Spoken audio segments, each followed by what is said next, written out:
Hey everyone, I'm Amy Wilson here at the EQN Sports Desk, driven by Holiday Auto Group and coverage presented by Ranch Fuel. We're at the NRCHA Cal Power Quarter Horses Celebration of Champions, and this is going to be a lot of fun because we have a couple father-son duos that we get to visit with up here at the Sports Desk. So Corey and Caleb Cushing, welcome up. Thank you for having us. Also Shawn and Hunter Hayes, and I got to visit with you guys last year. Good to have you back. Yep, appreciate you having us. Thanks for having us back.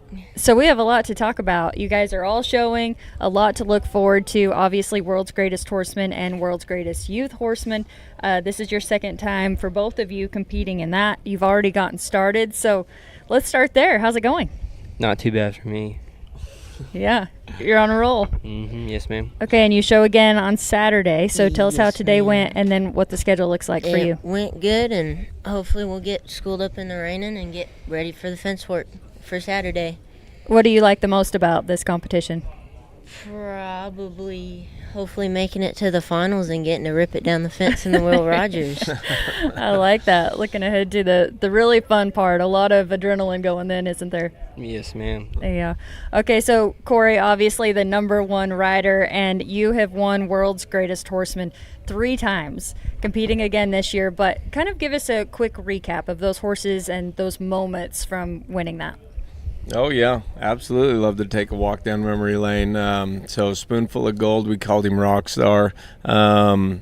Special horse to us. I'll never forget it. I tried to miss in the steer stopping and ended up going over half head, and there's other little moments that I'll never forget, but that horse was meant so much to me at that time, and still does today. Sanita Lena Ray was has his own story, and a lot of fun, and I'll never forget him. And then how Rod his what I'll just call him my horse, that horse gave me so much confidence, so much ability to sometimes put him in the wrong places and him make up for it. But anyway, long story short, he's a super, super nice horse. And the title of it, and, being the horseman part, let's talk about that. He's, you've got to be a horseman to be at this deal, because there's so much time spent on their back. And I think that's what's so neat about this, is that these 2 young gentlemen coming up, they understand the importance of a horse and what they do, and the importance of showing and all the things that can happen. And so, these 2 guys, like I said, it's proud to see them here. Yeah, the common theme I heard there is giving a lot of credit to the horses that you were riding. That was 2015, 2019, 2022. Yeah. What are you riding this year? His name is WR Iceman. We had some success last year, made the finals, and had a couple bobbles, and hopefully we can just set that off to the side and just keep on progressing. So we're off to a great start and looking forward to it. Yeah, that's one thing I'm always so impressed with, is just the amazing horsepower and what they're capable of. Talk to me about the horse you're on this year. This year I'm on Talking Sketch. And tell us more about him. He's Mom's horse, actually, and he's a really good horse for basically anything if you show him. And he had a little trouble today, but we got through. Yeah. Well, you have a great teacher and someone who can help you, like he said, forget about the last time if it didn't go the way you wanted and focus on what's ahead. Yes, ma'am. Yeah, definitely. Okay, let's talk horsepower over here. Hunter, tell me what you're riding. I'm on a mare named Shivers. She's a Woody Be Tough, and Mom also. She owned by Mom, and those moms are pretty important, aren't they? she kind of trained her in the bridle for me, and I'm just having to have fun on her now, just kind of showing the wheels off of her. That's awesome. Talk about your horsepower, and also from winning in 2024, the World's Greatest Horseman, Moonshine and 2 Advil. That's a fun name. Yeah, he was a great horse, very smart on a cow. A little tricky in the reining, kind of want to be a little on the muscle, a little hot, but he would get through it. And like I say, you have to be mounted on a great horse. A lot of times I always thought this event should be almost called the world's greatest horse, but it is a horseman and horse together. Right. Trying to put it all together and just knowing your horse and all that. And what's this year's horse? His name's Cat's Tail Secrets. He's an 8-year-old blue roan gelding. WR, this cat's smart. he's totally different than the other horse I had, the Moonshine 2 Advil. He's more laid back, easier to show in the reining, very cow smart. He's just a lot easier to prepare. I mean, it's like the more you leave him alone, just go, warm him up, get him exercise, warmed up, just let him do his deal. There's not, if you try to train on him and pick on him and stuff, he's just like, no, don't do that. Yeah. Well, I'm excited to watch all of you compete. Since you mentioned your moms, I think we should talk about them for just a minute because obviously your mom still competes, and I've been able to interview her. She's amazing. Last time I interviewed you, I think you said that her purpose in your life is to keep you humble, or that she does keep you humble. How's that going? Still the same. Still the same. She makes sure my head doesn't get so big where I can't put my cowboy hat on the next morning. That's good. That's good. What else can you tell us about your mom and just how much she contributes to your success? She every time I ask for help, she's always there. She's always willing to help, and I do tend to steal her horses a lot. so it's been good to learn from her and get all the good help from her. She knows a lot. Is there some correlation from your mom's riding those horses and you guys compared to a guy riding the horse? Is there anything there? I mean, like sometimes, there'll be times when I was training snaffle bait horses for her, then she usually does most of the work herself, but there'll be some times where they get a little pushy or pulling on her a little bit, and she's like, hey, take this one over for a few days and back him off, and, give him a come to Jesus meeting or something. But anyway. So it's a whole family affair. Yeah, for sure. And like I say, it's always good to have a good set of eyes, Yeah. to tell you what you're doing wrong, and sometimes you don't like it, but it says it right. Yeah, that's good too, that they can watch and help sure. point things out. Caleb, tell us all about your mom. Well, she keeps me in line half the time, so I mean, she's a step of the game half the time in making sure I do stuff right, or she will get me in big trouble for sure. Yeah, she's a big part of the whole operation, isn't she? She is the heart and soul of our whole operation. 110%. Whether it be this show, other shows, the organization, all the things. So, yeah, no, we can't thank Kristen enough for everything she does for us, and not just for the business and for the horse shows, but what she does for the family. Like he said, it was supposed to be her horse, and as the time has gone on, and has been super gracious to offer this horse to Caleb and to make the best of him, because just like he said, this horse does so many different things, and where she could be out there enjoying the spotlight, she's handing it down to him. So love. Yeah. Lots of love. You're making me look bad over here. Yeah, we wanted to give a lot of love to Kristen and Tammy, because so often the moms are behind the scenes doing everything and taking care of everything. Yeah, they're much appreciated. You guys are good buds, and you actually live really close together. Tell us about that. Well, we need to hang out more. We never really hang out a whole lot. Yeah. You just wave from across the pasture. Yeah, pretty much. Yeah, it seems like everybody's schedule is just so busy. And it's hard to get together, But we've been over to Corey and them's house several times for barbecues, and they're good people. That is fun. Yeah. Pretty much live across the pasture?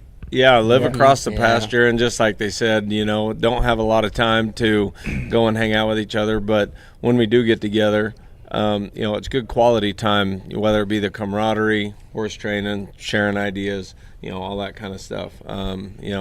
This is our life, and we can share those same up times and down times. And so with all that being said, having such great friends and, fellow competitors close to us, we all help each other. We're all offering advice, and it only makes us all better in the end, for sure. Yeah, and that's close by Weatherford, Texas, so everyone right here close.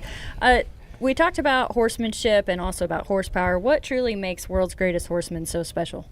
It's a marathon. It's not a sprint. It's you take each event one by one. I've always looked at it in the prelims, like, everybody's like, oh man, like they're shooting for, I don't know what the high score was the other day, so I don't even know what it is, but I'm like, well, I'm just shooting for 15th right now. You know what I'm saying? That's all I want to be. But yeah, you just take one event at a time, do the best you can, and just take it in stride. And how much does it mean to you to be here competing and have your son here competing? Oh, it's great. Yeah, I mean, it's like I say, I mean, to be there to help them and progress them, We did practice a lot more this year in the roping. Last year he kind of just took the roping for granted, and I think that he realized he missed his first loop last year and caught his second loop. But I think he realized that's what kept him out of the finals. So yeah, no, it's just being together and every day and working horses and just being around each other. Yeah, it's pretty cool. Yeah, for sure. In the busyness of life that you guys talked about, it's pretty cool to take a minute and just realize how special this is, isn't it? Oh, 100%. Yeah. Exactly what Shawn was saying, just being with each other, spending the times, whether it be late at night, first thing in the morning, perfect situation, and 90% of the time it's tough situations, but teaching these, kids coming up, young men, I should say, coming up, of how important every detail is, going into this deal. And to go back to what Shawn was saying, with it being 4 events, staying positive and focused, and not necessarily worried about winning every single event to be a finalist, but as Benny Gatrone told me years ago, don't be afraid just to second them to death, because it is, 4 scores, and a lot can happen. So you just got to take it one run at a time, and be very methodical on how you prep yourself and how your horse is, and along with that, making sure you've got enough horse there at the end, for sure. Talk a little bit more about that preparation. Obviously, there's so much work that goes into this, and so I'm sure some of those times have been a little tense, but then also some great times. I would love for you guys to break that down. Well, I'll break it down just with these 2 young men, just because I know them so well. They ain't afraid to, I'll speak for this one right now, come before school. School starts at 7:30 in the morning. He ain't afraid to say, hey, Dad, how about I just come with you in the morning and help you get started, right? Whether it be ride his colt, ride his bridle horse, whatever it may be. But they understand how important it is to spend time on a horse's back and become one with the horse, and, well, just like the title says again, horsemen, they're growing up to be that way. And I think it's so important because we do ask so much of these horses in so many different events, and they both know how important each event is, because if you take any one for granted, someone else is just going to be striving a little stronger. Yeah, Caleb, I know you get a lot of advice and instruction and are constantly learning, but what's one thing that really sticks with you that your dad or your mom has given you advice on? One of the things they ever taught me was never let your thoughts get ahead of you or anything like that. Make sure what you're doing is doing it properly. And if it's a mistake, it's a mistake. Yeah. You can always make it better. Yeah. So. Just keeping that laser focus. I like that. Yes, ma'am. All right, Hunter, how about for you? Mainly to just not worry about what other people are doing or how good other people are doing. Just worry about yourself. Yeah. Take one event at a time. Yeah. Worry about having a good run instead of beating the other person. For sure. And I'm sure there's some added pressure for both of you guys. How do you handle that? I try my best to keep it calm, but yeah. Sometimes our emotions get ahead of us. Yeah, but yeah.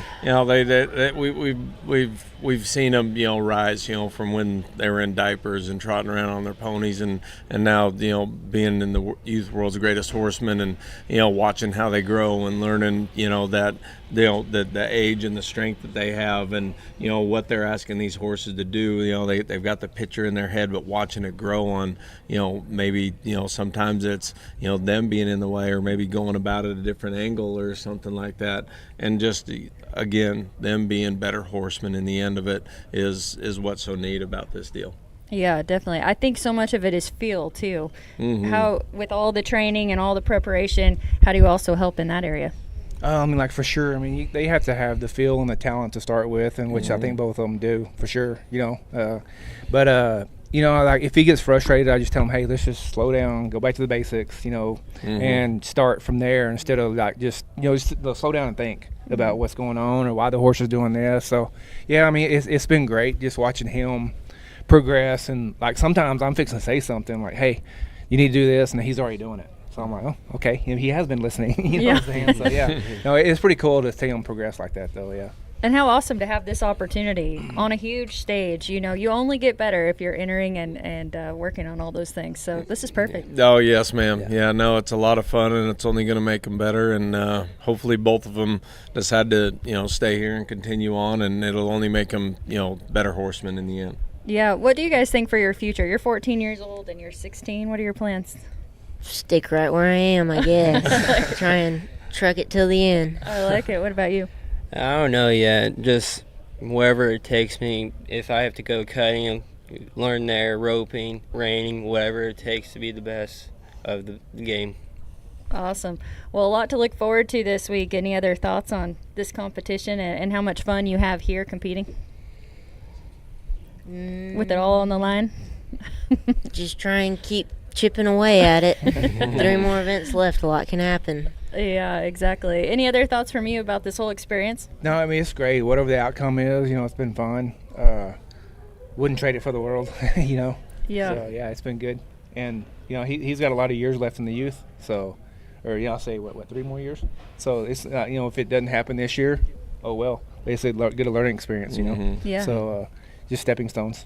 For sure. Well, before I let you guys go, I think we should take a look at some of what you guys have done so far. Hunter, we'll start with you because you guys already had your herd work. So a 144.5 here. So both of you kind of break it down for us. Yeah, I mean, we had most of these cows pretty much picked out, and Dad was turning me around and Corey was in my corner helping me, and we, had our cows right there on the top and we made it happen.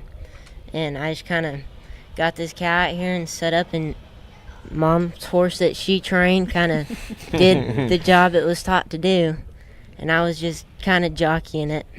We got to give credit to Sarah Dawson too. She had she showed this mare as a 3-year-old at Snaffle Maturity, and then we bought her right after Snaffle Maturity. So she put a great foundation on this mare. Yeah. Hunter, how often do you have to keep your dad in line as far as which cows have been cut already? Just every now and then? Maybe once. Maybe once or once twice. today. Yeah. Once today. No, that's awesome that you all can work together, and it's so cool. This is great. Any other thoughts on this? I'm just happy that we got 3 cows cut right in the middle of the pen, and it worked out, I owed it all to God right here, I love that. Shawn, what do you think? Yeah, I mean, these heifers were a little tricky all week. I mean, if you couldn't power cut them like a steer, or they scatter like quail, but, so he did a great job of driving up, getting his cow cleared right in the middle of the pen on all of them. So, yeah, I was real happy with him. But, usually we cut steers a lot of times, and we're not used to cutting the heifers here at the shows. But, yeah, no, it was a little different. I just told him, I said, just take your time more. Don't be afraid to opt off. I mean, even if we have a cow picked and it's acting a little weird, or funny, and one's just walking up there, even if you don't know what it is, if it's acting a little better, just go ahead and I think he did that on the last cut. We had a mud-faced cow picked out, and it kind of wanted to be a little funny over there, trying to, mother up with another one, and he did a great job of opting off on that last cow. Yeah, just reaction there. Yeah, and, and then like them guys in the corner, Corey, and then I'm talking to him, that helped him a bunch. Yeah, for sure. Yeah. Explain the difference between the steers and the heifers and why you have heifers this year. I wasn't expecting to have heifers here. I didn't know. I mean, I'm sure Corey might have knew what we were already going to have. I don't pay attention to all that. I just go do my deal at home, and we have a ranch out in West Texas, and usually I'm out of the loop. I have no idea what's going on, so I go out there a lot. But anyway, I just showed up, and I was like, well, we cut heifers a lot at home. I wish we could have maybe settled them a little longer. I think that would have helped a little bit on some of the cuts and stuff, but that's just, everybody had the same playing field, so, Yeah, for sure. Corey, any thoughts on that? Yeah, well, the biggest reason is because usually we're buying the Mexican, or leasing the Mexican steers for here. Well, with the border being shut down and there being such a shortage, that's why we had to get into, the earlier in the week when we used steers for some of the non-pro stuff in the first few classes, and then as they got on, we had to switch over to heifers, and so anyway, it was a shock to the majority of us. There's a lot of mixed feelings going on about it, and there's a lot of things to that we need to look into with the association and the board, and what's best, and but as time goes on, things change and times changes, and we got to go with what's best for the association and the fit, but we got to work with what's being thrown at us too. Yeah, exactly. Yeah. Like say nobody had a like this. Oh, this set got settled for 45 minutes. This set only got settled for this. Everybody had the same playing field. Yeah. So. Yeah. But heifers are different to. Oh to yeah, cut than I've learned a lot this week because we had them. We've had them for the Derby. I mean, I grew up doing the reining, and when I got into this out there on the West Coast, I mean that's usually what we went and did, and so that's kind of. But watching, the greats and people that have more experience showing on heifers and your different approaches to the cuts and as opposed to steers, and I've learned a lot, and it's minor details, but I think that's what makes the biggest difference when you are stepping in there, because you got to treat them like a lady. No comment. No, I'm just kidding. All right, Caleb, let's look at you in the herd work. 140 here. So as we watch it, tell us all about it. I mean, he was pretty good for being back in the show pen since what? Since last year at the Youth World Show. Yeah. He was pretty good. I was pretty proud of him out of all his cuts and stuff. So. This horse, he's kind of like he's kind of like the horseshoer's horse. Mm-hmm. There for the longest time, and during the transition of moving out here, he was just kind of put on the back burner. And super nice horse. We've always enjoyed him, and he's only had great intentions. But a lot of the stuff that comes earlier in life and the foundation and stuff, it got skipped a little bit. So this horse has always been trying to play catch up, but he's got a great mind and willing to do the best he can for what he knows. Caleb was supposed to show another horse, his old horse Dugan, SJR Diamond Ray, and he come up a little bit sore, and so Ted had to step up to the plate, and this horse just keeps surprising us. He's a big, strong horse and does the best he can with his efforts. And him and Caleb have already shown a couple times earlier in the week, and they made the box drive finals. And so this horse has had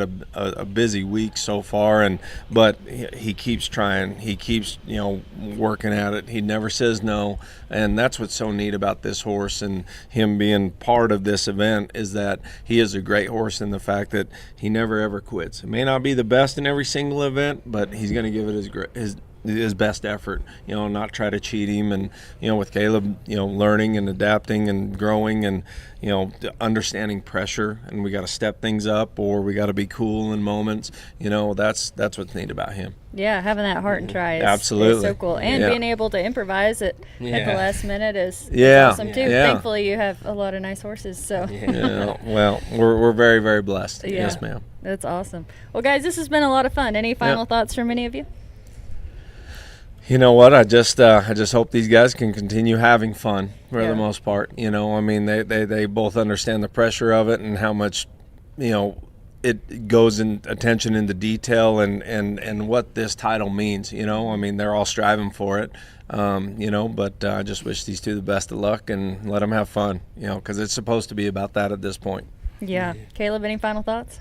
No, just everyone do good at the next couple days. Yeah. So. Well, I know you guys are focused on one thing at a time, but this is a big deal, and it is. It's a very prestigious title. You guys have both won it, and it's exciting to see you guys following in those footsteps and making your own path, too, along the way. So another special thank you to your moms and everyone else involved and your amazing horsepower. It's been awesome to have you all up here. Good luck to all of you. For sure. Thank you. Thank you for having us. Yeah, it'll be awesome to watch. Corey and Caleb Cushing and Shawn and Hunter Hayes joining me up here at the EQN Sports Desk, driven by Holiday Auto Group and coverage presented by Ranch Fuel. We're here at the NRCHA Cow Power Quarter Horses Celebration of Champions, and we appreciate you watching.